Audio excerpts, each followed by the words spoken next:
Hi, I'm Dr. Rudy Cashman. Welcome to the show. I hope you've watched some of our other shows. I'm the Wellness Director at Lutheran Health Network, and this has been of great interest to me going back probably over 30 years. I noticed a lot of the illnesses that I was seeing and diseases could be helped a great deal by wellness, so I started studying the subject, and I've written 17 books, got multiple TV shows, now some radio shows, and I hope you have some interest in what I'm speaking about, because you can really obtain good health probably 50% of the time or higher for many illnesses through proper lifestyle, proper nutrition, getting some idea where the poisons in the environment. Today's subject is really fascinating, and it's good news, frankly. Very good news, because breast cancer is extremely prevalent. 200,000 people, mainly women, develop it yearly. Yearly. 40,000 women die from it a year. I mean, that's almost a city being annihilated. And 42% of us develop some form of cancer in our lifetime, but many times it's preventable by proper nutrition and exercise. And this is the wonderful news. I'll go out there. Let me go back through history a little bit. Breast cancer has been around for thousands of years. They even have found it in dinosaurs. In the mummies of dinosaurs, they found cancer. Yeah, that's interesting enough.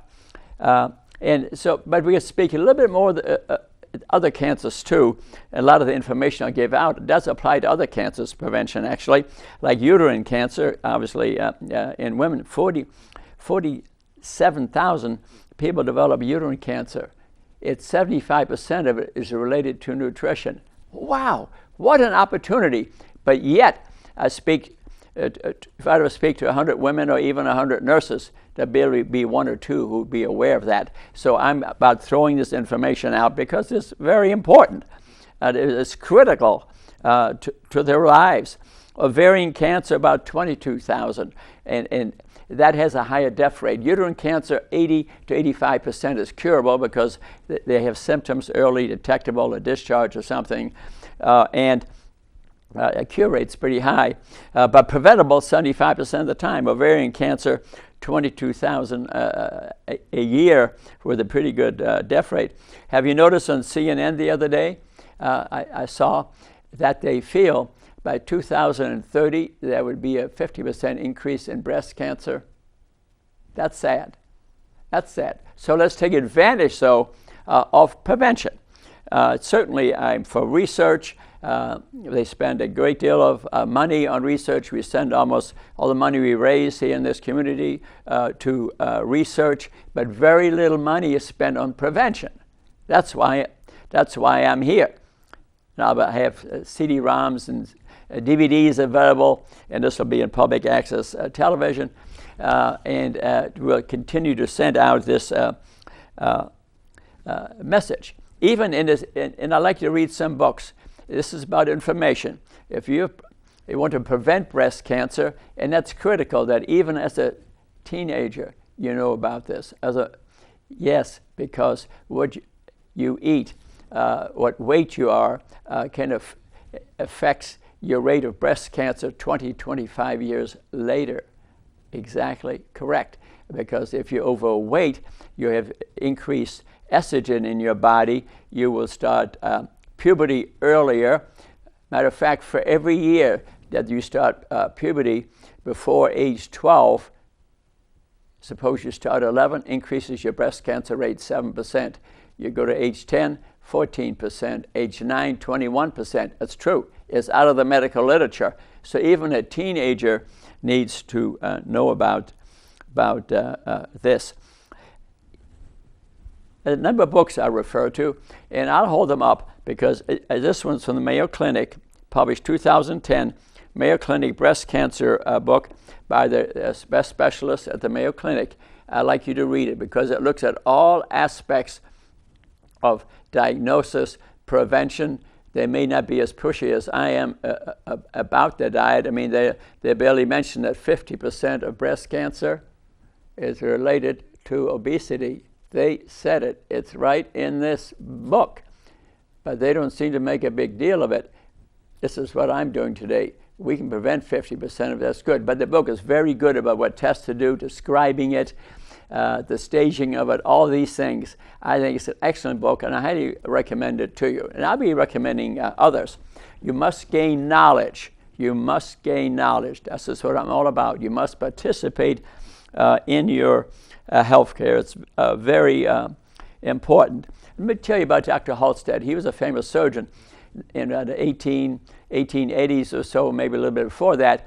He started recommending surgery for breast cancer, and it gradually it became radical. I mean, these are radical surgeries. They even, in the end, remove ribs and sternum and axillary nose and musculature. This went on for 90 years. Yeah, other surgeons took it over. Yeah. And I'm reading a book at the moment called The Emperor of Health, and referring to cancer in 500 pages. I'm through 300 pages, and they go through this history. A very good book, to read. Then there was a doctor in England who started doing lumpectomies, just removing a lump followed by radiation, 1924 or so. And he had similar results to Dr. Halsted, but that was not published. He was more or less pushed away and forgotten about. But he came to the Cleveland Clinic, and someone spoke about, but it wasn't him, but someone that knew that information from England came to the Cleveland Clinic and gave a lecture. And Dr. George Crile listened to it, and he had been a friend of Halsted, and his son then took an interest in it, and he started doing simple mastectomy. He used a different term for the same thing. They didn't call it lumpectomy, they called it, I think, simple mastectomy. He did that, followed with radiation, and he again had similar results to the radical surgery, saving women, frankly, tremendous disfigurement. And so then things started changing a bit. And now, we're using some chemo, some radiation, and a very complex issue, but that's not my main discussion today. My main discussion is preventing it in the first place. All those procedures are described well in this book from the Mayo Clinic. It was a Dr. Otto Warburg in 1924 that he started to describe why does this cancer, how does it grow? What does it feed on? Why does it happen? And he speaks about glycolysis, and he determined that cancer is a sugar feeder, and it operates in an anaerobic way. No oxygen. Normally in our one cell, we had 70 trillion cells. Normally you need oxygen and insulin to make ATP, your energy molecule. But once your genetic structure has been changed with cancer, it's about genes. It's all about genes. That the cancer cell then likes to operate without oxygen, anaerobically gets in the cell without insulin, and goes anaerobic metabolism and respiration, and by fermentation. Fermentation is anaerobic energy production. And he called it glycolysis. So this is the opportunity to us. Cancer is a sugar feeder. Yeah, so it gives us a hint what I might recommend that we do to help avoid it. So in essence, 300,000 women develop breast cancer, uterine cancer, ovarian cancer every year. Okay, that's a huge number. But 50 to 70% could be avoided.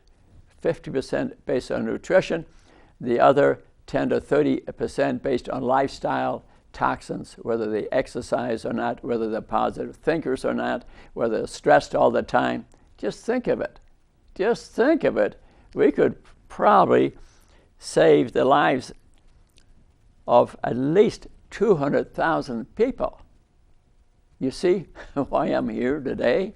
So listen carefully, but you must gain information. Okay, we lack information. So this is complex, and you must remember this. But this will be available on YouTube, CDs, CD-ROMs eventually. So I think it's very important for you. The basic problem is we're eating the SAD diet, the diet of fat, salt, and sugar. Sugar being the main enemy. There are some bad fats. We get good fats and bad fats. Not all fats are bad.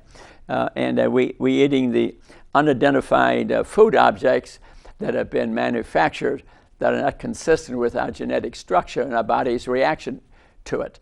These are manufactured foods. They're genetically modified foods. And insulin is a real problem here too. When our blood sugar is elevated, our insulin is elevated. But insulin doesn't just carry sugar into the cells to make ATP. Insulin combines with proteins, deposits in the brain, causes dementia, affects our genetic structure, and is a cancer producer. It's a cancer growth factor. IGF-1 is an enzyme. That's what promotes growth, okay, is an enzyme that's stimulated by insulin. It causes a cancer. And as I already mentioned, we have good fats, we have bad fats. The anti-inflammatory ones, the ones that don't cause vascular disease or cancer, the omega-3s. And then we have the pro-inflammatory ones, the omega-6s, and they're found in for example, beef that's raised in a cattle farm where they keep them in a cage and they feed them enough of them, but genetically modified foods, and fat and corn that's been genetically modified, and they have a trough going by and they're doing pesticides and herbicides, and they turn it into a steak, and that's what you eat. Because what you eat is what that animal ate. It's the same for chicken. A lot of fish today is raised on a farm, not in the ocean. It is fed what? Fat. Things that are fatty, genetically modified. Corn that's been genetically hybridized. Chicken litter they even give to fish. That's what you eat. So you got to ask your way to where's the fish from, and hopefully you hear the truth. Is it from the ocean? And Pasteur, who the inventor of the infectious process in antibiotics, on his deathbed, and he had an argument constantly with, is it the terrain, is it the antibiotic, is it the virus, is it the bacteria? He developed the bacterial viral disease theory, and just before he died, he said, it's the terrain. It's the terrain. In other words, under what condition are the antibiotics coming along, or is the bad food coming along, or the toxin coming along? It's what exists in the body. Remember, there's a doctor living within us, Herb Benson said, that knows how to heal. You get a cut, the body knows how to heal it. You just got to, obviously it's too big, you got to throw a few stitches in.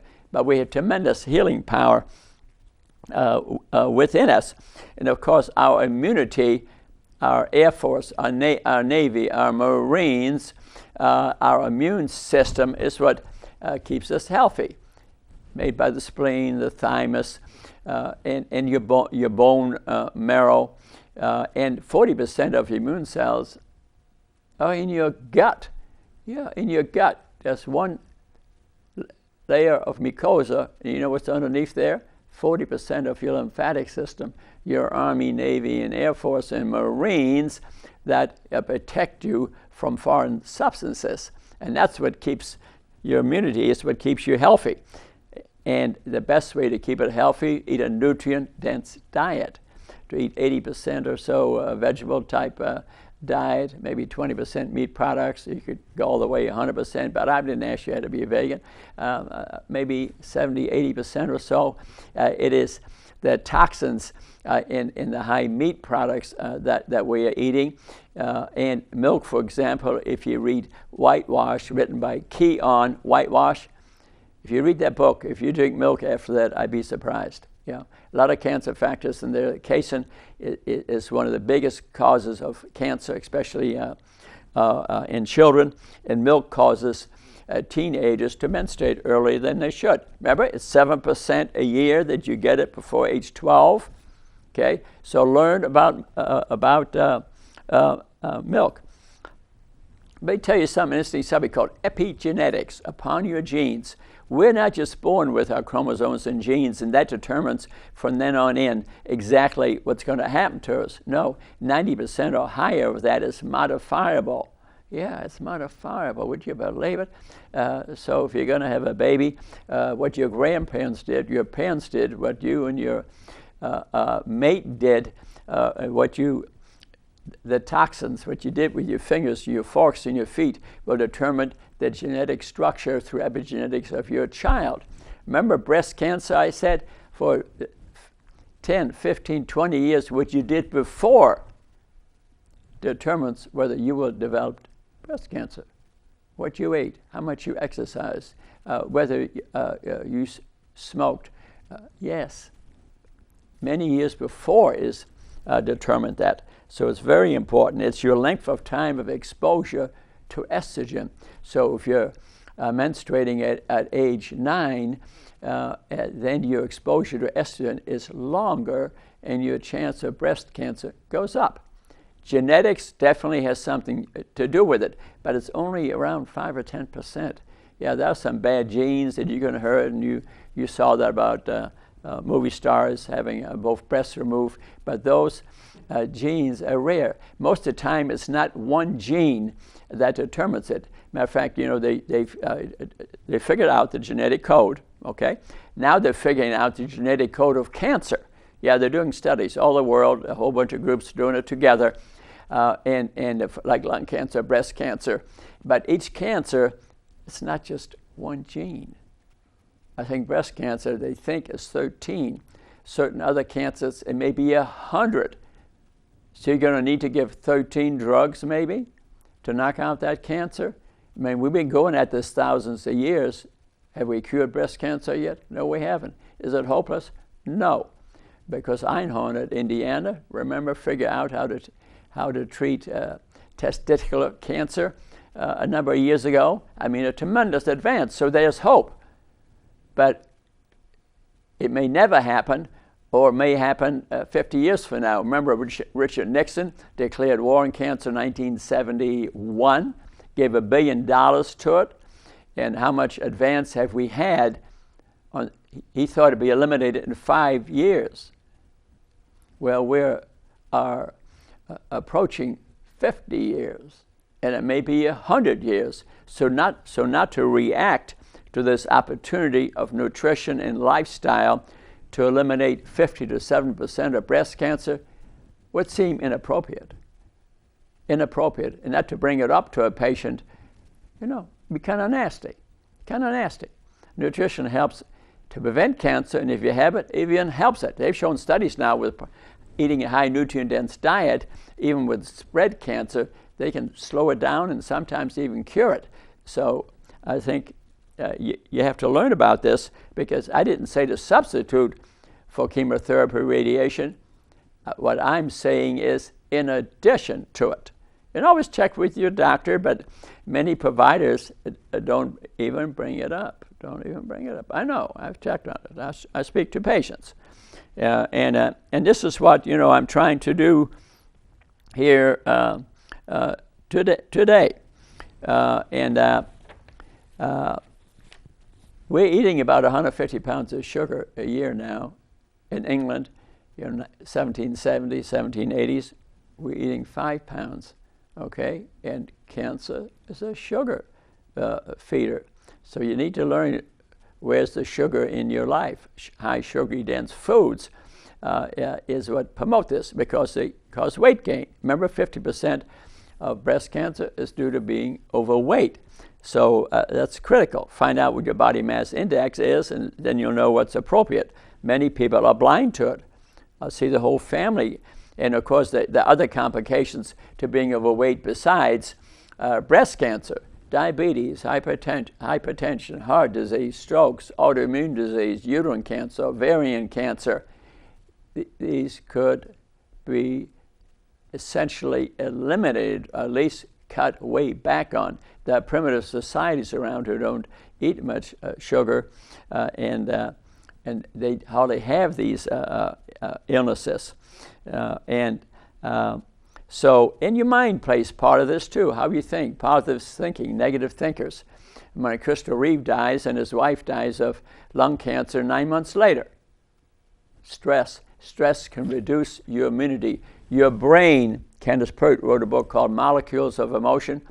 Your brain can speak to your immune cells through nerves, neurotransmitters, through hormones. Yes, this is Molecules of Emotion by Candace Pert, 1972, an excellent book to read. That you can destroy your immunity with your thought process. Then she discovered that your white cells, your monocytes, she discovered, also make these 300 neuropeptides, 300 neuropeptides that in turn speak to your brain. So it's body, so it's mind, body, body, mind. That's not spoken much about medicine today, to my disappointment. We switched so much through technology, we forgot there's a doctor living within us. We make, incidentally, 50 hormones, and it's this symphony, the music, the orchestra of interaction of these that determine our health and how we feel. I mean, this is critical. So Gershon wrote a book called The Gut, the Second Brain. It makes so many neurotransmitters, so many neuropeptides that speak back to us, to our body and our brain, and it's because of the number of these neurotransmitters that he's calling it the second brain. So our bone marrow makes majority of our blood cells, for example, and in cancer therapy, they do biopsy of this, needle biopsies all the time, so how can we improve our immunity? That's important. Decrease stress in our life, okay? Music, walking. My next show on this subject will be actually about the effects of the mind on cancer. There's some controversy about it, but some people take some probiotics, but you get a little more knowledge. Check with your provider. Vitamins, minerals. Some people take yogurt, love, socialization, exercise. They all improve your immunity. Not to smoke, for example, would be a good one. Insulin and sugar is destructive to the immunity. Just to cut back on that. And so let's review a little bit, maybe about 15 different things that increase the rate of cancer, okay? Low resistance, that you're not physically fit, stressed out, have chronic illness, way overweight, or maybe you've had other type of cancer, your immunity goes down, and you might develop a second cancer. It sure happens, okay? Increased blood sugar from being overweight and diabetic, maybe undiagnosed. One problem I see a lot is type 2 diabetes is diagnosed sort of in stage 4 or 5 and not in stage 1 or 2 because they're checking only the blood sugar when they should be pulling the serum insulins and find out, oh, you're pre-diabetic, you lose 5-8% of your body weight, and your type 2 diabetes is gone 90% of the time. I give a free lecture at the Lutheran Health Network once a month for the diabetic team. May 26th is the next one. Go to cashmanhealth.com. It has the dates. Attend that. You want to you can get rid of your type diabetes 90% of the time. Wonderful news. Again, good news. And a lot of people don't know that. Really met a diabetic that knows that. Also, a negative acidity, a negative pH in the body. So if you're eating a lot of meat products, you get a negative pH, acidic body, that increases the cancer rate. Alkaline bodies rarely develop cancer because it affects the metabolism at the genetic cellular level, okay? So they even, Robert Young wrote a book called the pH Principle in Cancer.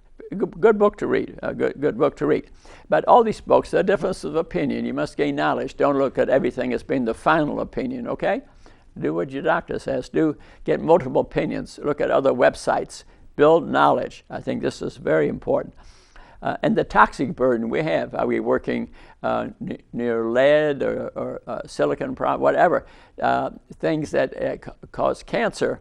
And We have to be careful what is our toxic burden in the environment that we work in. They found, for example, people working in slaughterhouses, for example, have a great toxic burden, and they have a much higher rates of certain type of cancer.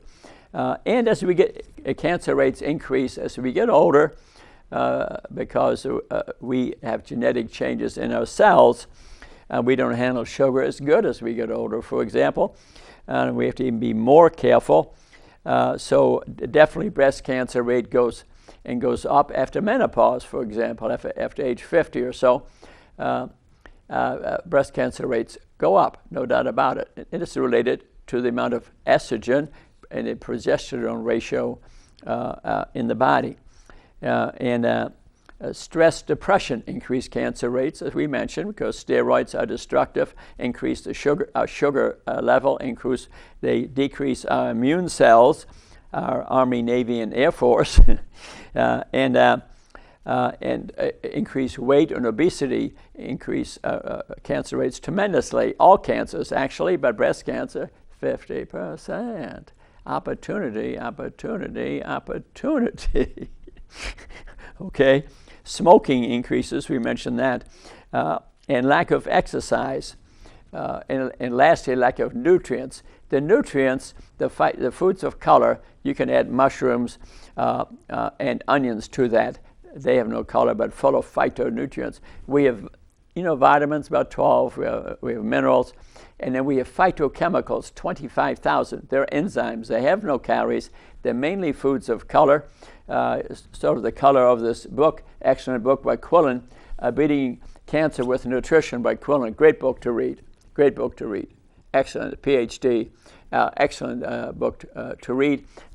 You want to eat foods of those colors, and they run the enzymes and are the ones that make metabolism go, that lead to good health. Yeah, a nutrient. I'll not tell you more about that. Okay. We spoke about the surveillance theory. Actually, because of the many cells that we make every day, many of our cells are replaced within a year or two. Yeah. Within a year or two, we almost, within 5 years, we almost get a new body. Okay. Right? Except the brain cells, they don't replace each other very much. The surveillance theory is because we make billions of cells every day, that there are going to be some abnormal cells, but our immune system kills them right away. That's a surveillance theory. Yeah, yes. But if you overburden the system, some don't get repaired. Some of the cells don't get repaired, start multiplying, cancer, and that's cancer. Okay, so. It's about DNA. It's about genes. This is about genes and DNA, and free radicals and oxidation terms that you might hear. When oxygen combines with sugar, it makes ATP, our energy molecule. Some free radicals form. An electron escapes and is in the blood, and right away it starts to join another molecule, but it'll change that molecule. There's a certain amount of oxidation there every day to keep you alive, okay? All right. But if you eat nasty food, there's a tremendous more amount of oxidation, many more free radicals, and these free radicals change your genes, and your rate of cancer goes up. That's especially prone with sugar and smoking, for example. We'll do this. Bad food will do this. So you need to know about. We call it oxidative stress. Oxidative stress, which can be reduced by exercise, positive thinking, eating the right food will reduce your oxidative stress. They're thinking now that aging really is oxidative stress. Look at smokers that have been smoking for decades. They look 20 years older. Yeah. Why is that? Oxidative stress, oxidative changes in their skin. Very interesting. And our environment of fast food and sugary foods that we're eating all the time is a tremendous toxic burden on our body. A lot of the foods are fried, and this frying process produces more free radicals. And then you eat this French fry that's been made in nasty oils, and it's a tremendous stress on your body. So we have had an increase in epithelial tumors, and that's breast, lung, colon, prostate. 1/8 of those are breast cancer. So cancer, if you have a chemotherapy agent, which we need, we've cured some cancers with that, and we're going to cure some in the future. But we're about almost 50 years into this cancer war, which is supposed to last only 5 years. So the progress has been slow. We need to continue to fund that, but we need to spend a little bit of money on prevention, and we need to talk about the patient when we see him. That 50, 75% of, some people think it's 90% of cancers could be prevented.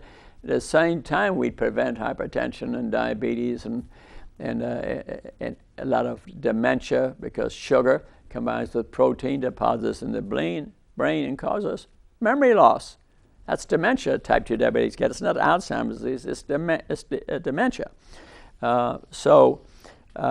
It's very important, what we do. They stage, I'm not going to go into great detail here, but they stage the cancers, what the tumor size is, the number of lymph nodes, and the degree of maybe spread around the body, the T&M system, I just throw it out there. Many different systems are around. And they check the hormone receptor, because they can check that today, the number of receptors on a cell. These are the receptors. And if your cancer is hormone receptor positive, then you're more likely to react to tamoxifen, for example, which will hit these sites so estrogen can't get on those sites. Remember, estrogen increases breast cancer. And so what do nutrients really do? I speak a lot about those 25,000 phytochemicals. Well, those chemicals came from plants, and why the reason they're good is those plants use those phytochemicals to fight off the bacteria, fungus, and viruses in the soil. They won the battle. Now you're taking them in to win the next battle.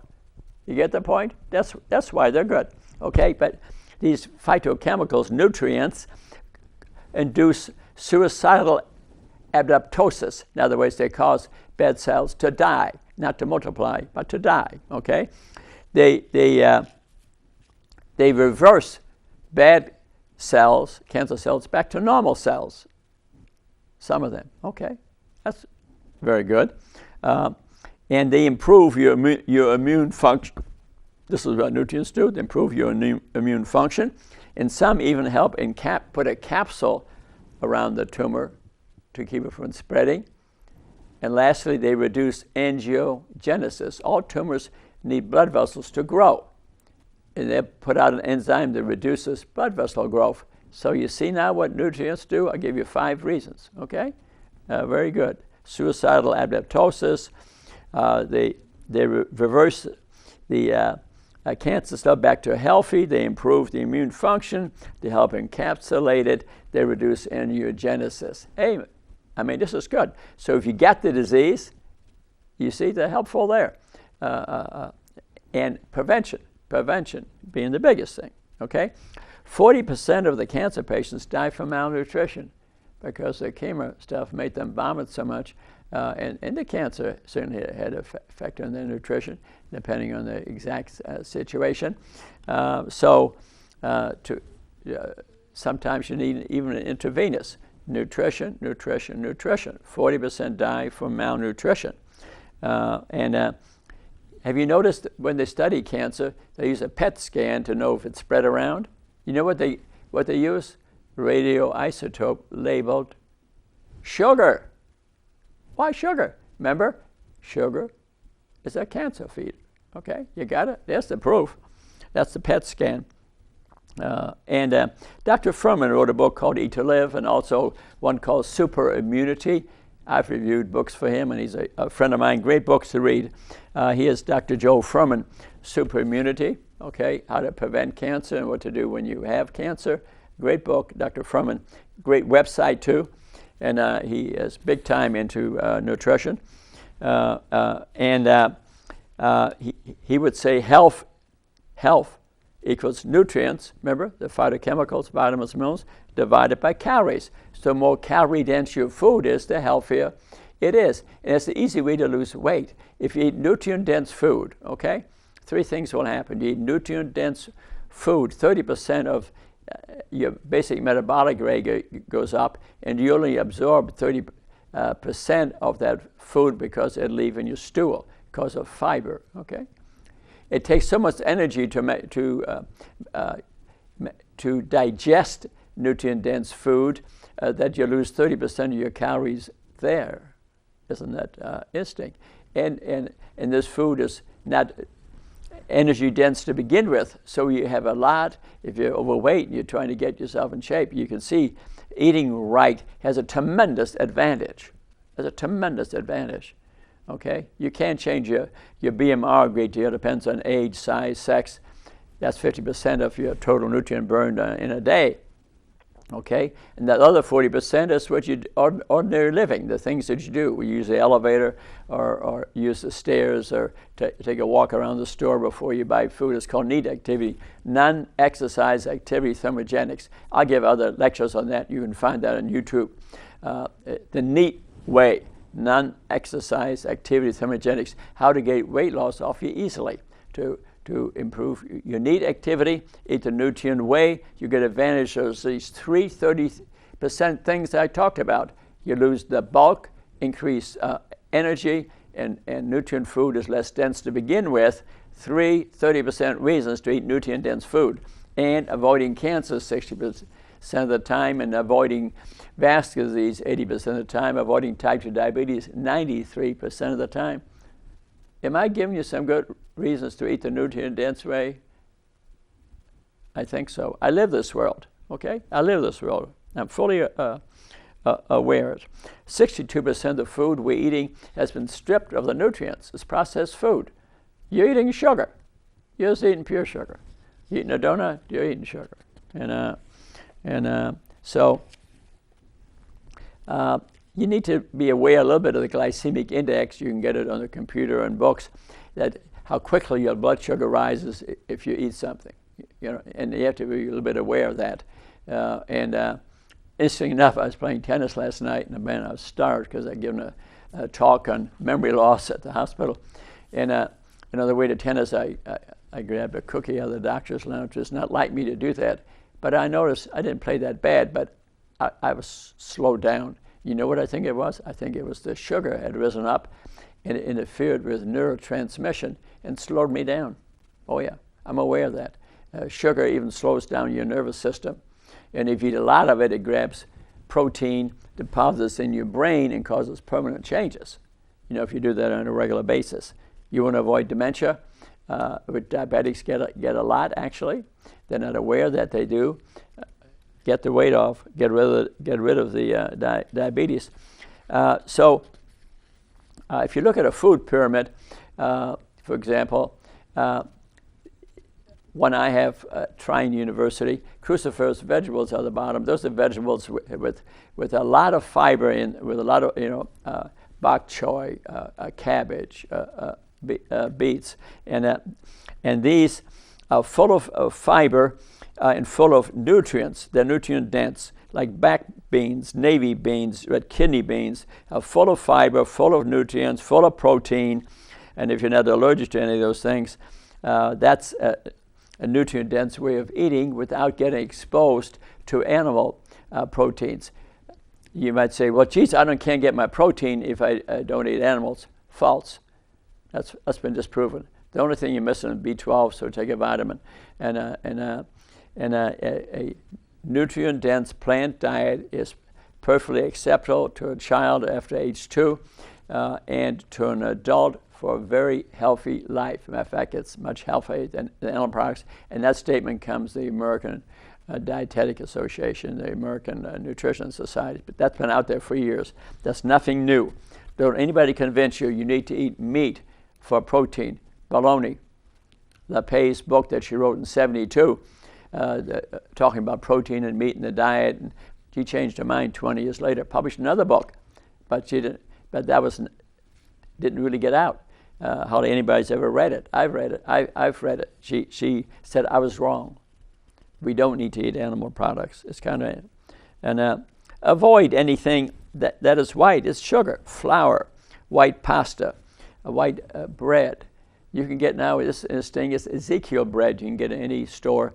You have to keep it in the refrigerator because it'll rot if you don't. But it's full of nutrients, and it tastes good. So you've got to eat some bread. But white bread is sugar.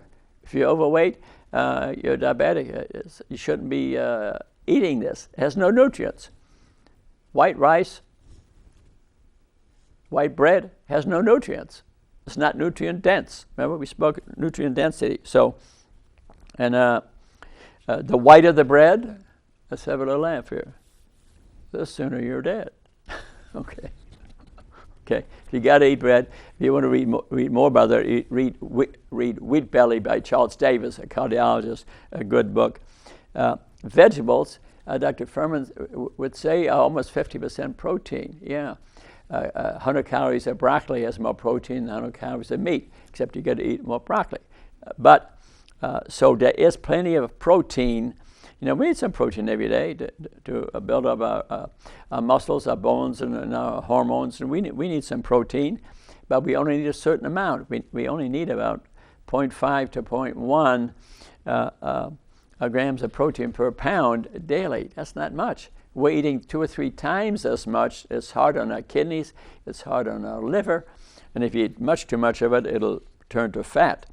So the combined effect of high phytochemicals, okay, of low inflammatory foods will result in longevity and cancer protection, okay? And so I'll give you 5 rules here. Have a half a cup of beans, and some soup and some salad. Eat 3 fruits a day, okay, if they're consistent with your blood sugars. Berries, pomegranates, seeds, cherries, plums, oranges. Dark purple grapes have the most antioxidants in them. Of course, blueberries are considered a brain food because of great phytochemicals. Improve your memory too, but full of phytochemicals. Eat an ounce of nuts if you're not allergic today. Dr. Furman does. They lead to good health. I use that as my snack. I keep them in my car. Don't turn your car into a kitchen, okay? That can happen. And if I get hungry, I eat 5 nuts or so. It kills my appetite in 5 minutes. It's full of good fibers, full of good fats. You want to stay skinny? Try a few nuts every day. Dr. Furman, 2 ounces of nuts a day. I don't recommend that. 1 is enough. But he's perfectly healthy. And avoid barbecued meat because of the process of caramelization, okay? The Maillard reaction that produces nasty chemicals in your body, help produce cancer, inflammation in your body, vascular disease. It's called a Maillard reaction. Processed meat, fried foods, full-fat dairy. I avoid dairy altogether. Goodbye dairy. If you want to lose weight, goodbye cheese. And because cheese is addictive too. I know people are addicted to cheese, and you're going to, gain weight. Reminds me when I get breakfast today at a very good place where you get huge food plates, and something to do with the word spy.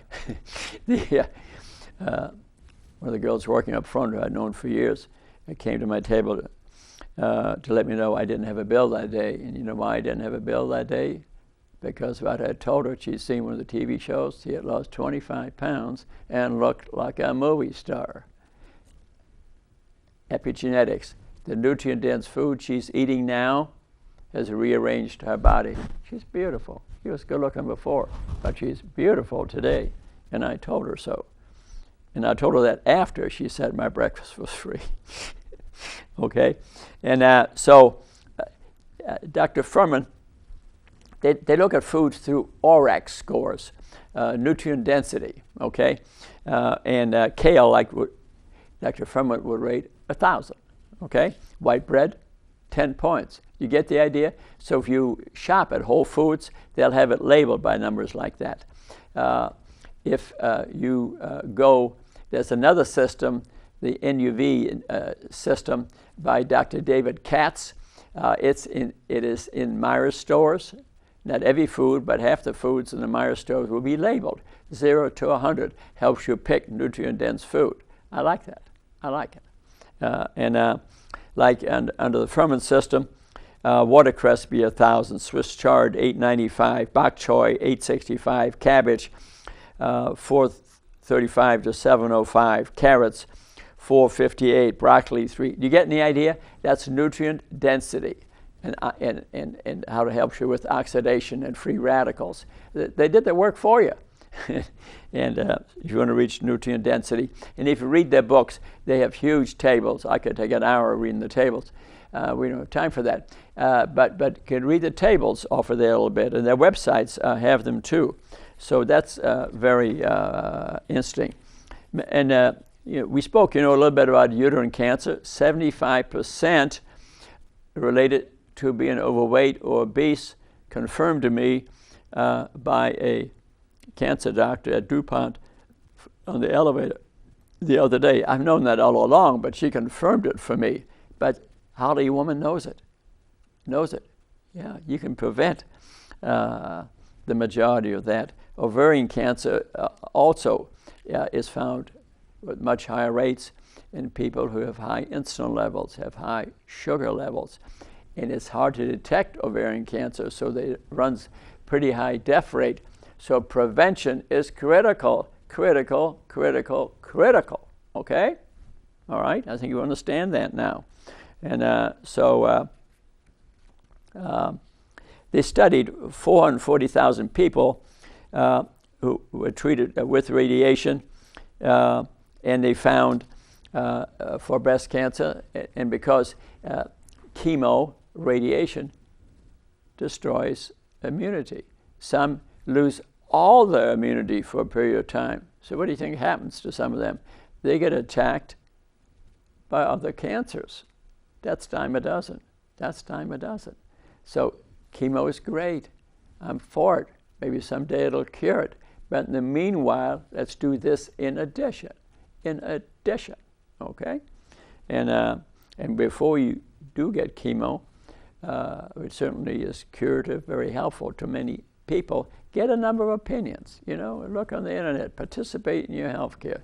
Look at some of these famous centers. And what I love about the Lutheran Medical Group oncologists, the radiation and chemo, they even suggest second opinions. They'll even tell you where to get a second opinion to help you go to a center. I love it. I love the way they look at it. I give them talks there.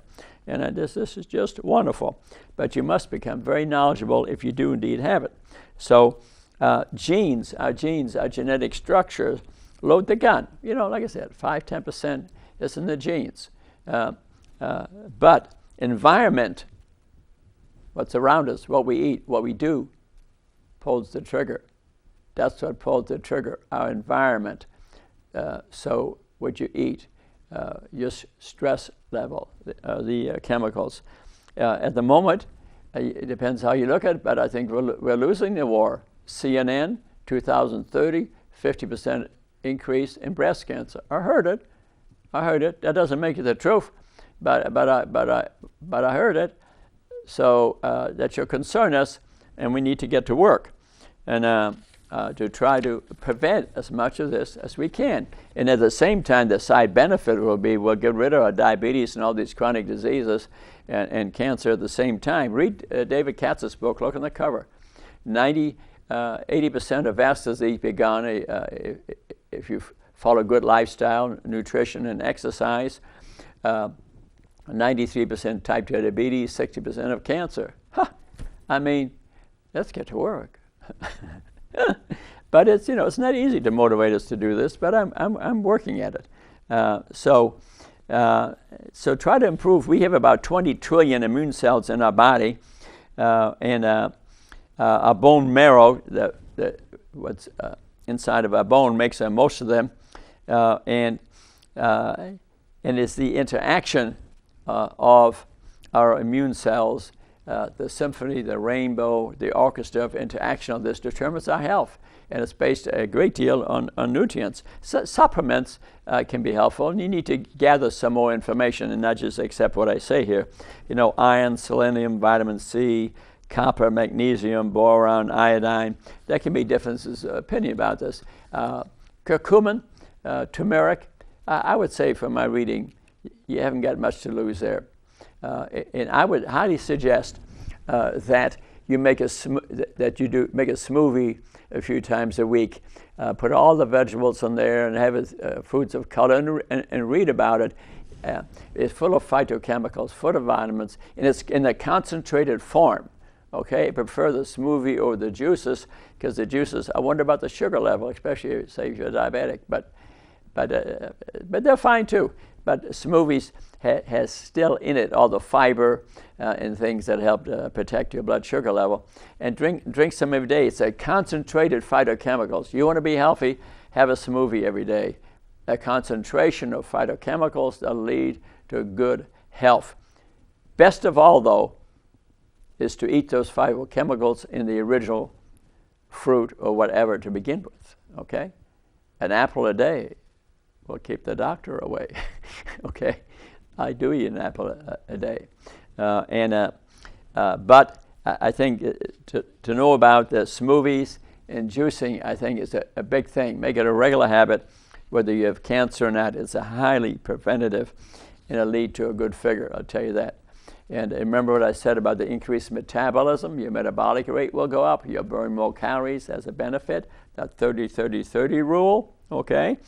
And the NEAT activity, how to lose weight without necessarily running to a gym, by which I appreciate, and I do an hour every day, and it is important, but some of us don't have the time, okay? You know, we were speaking about the pH. We like to have a pH above 7.3, an alkaline type pH. It helps keep us healthy.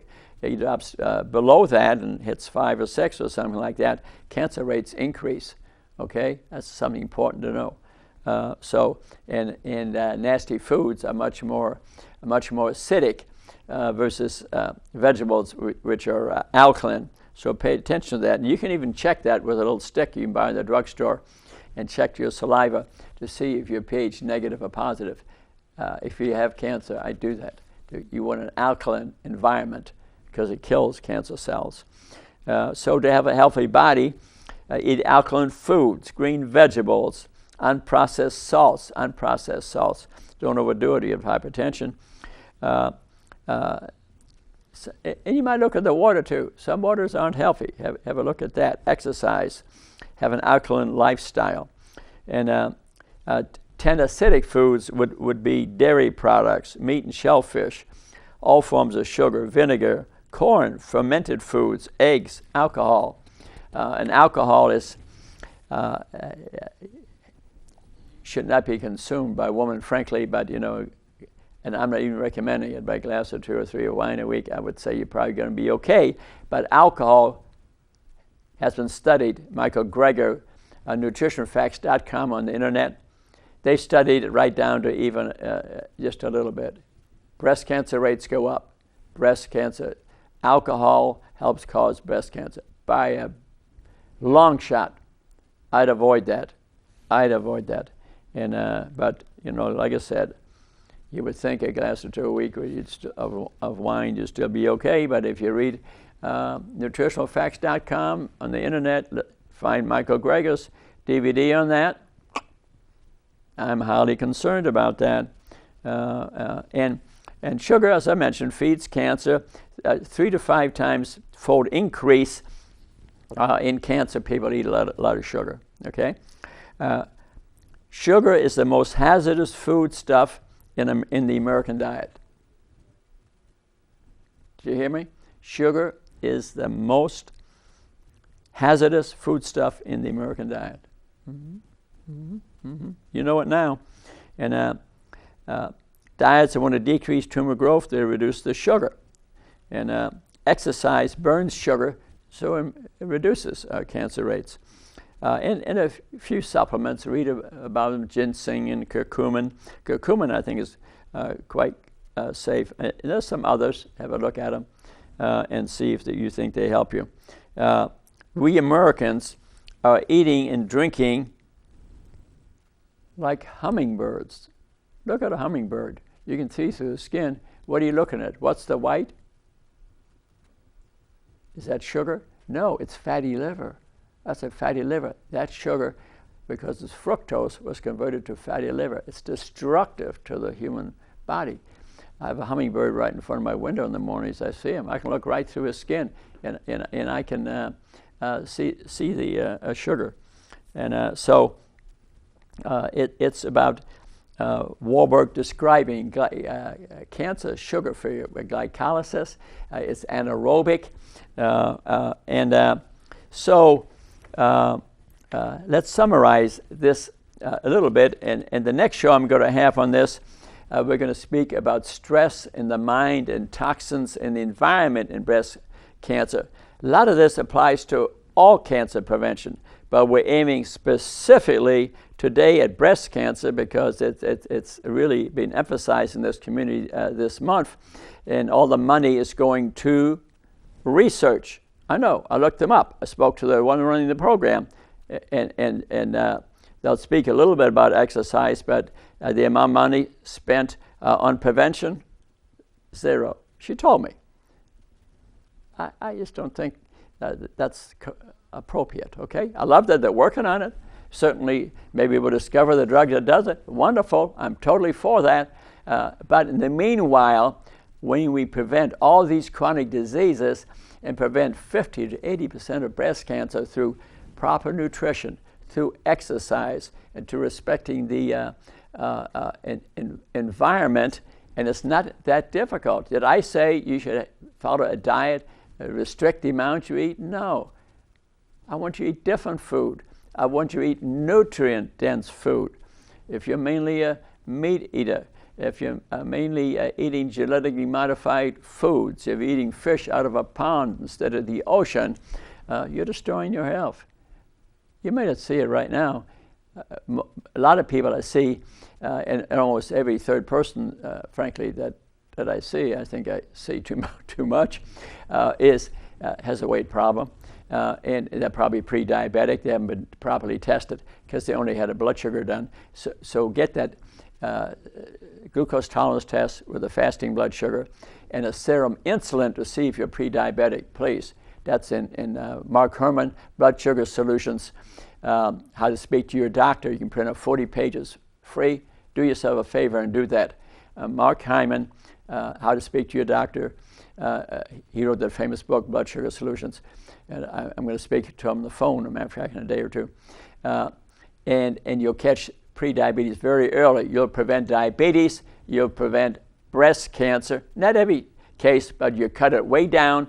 And remember, the teenagers need to get involved with this because a lot of these changes in your body through epigenetics will occur as a child, and you'll get the cancer many years later.